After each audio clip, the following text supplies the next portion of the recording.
आई बाबा से सरकार के खड़ा हो गए आओ कौन बजे जाए होई आओ जब सरकार हम छोटू भैया हमारे राज हो गए भाई आओ हम देखिए आत्मा से मानता है वो भाई है जो आत्मा से मानता है वो भाई है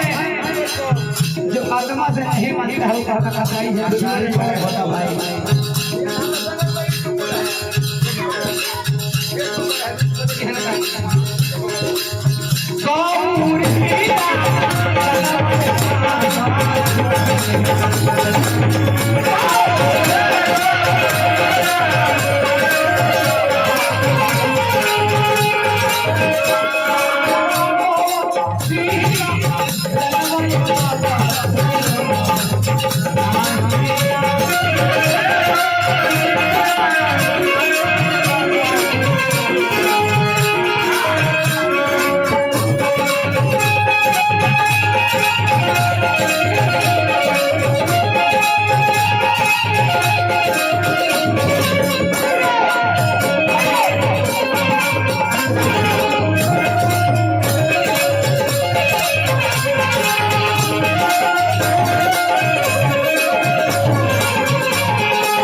कितने भाव लगा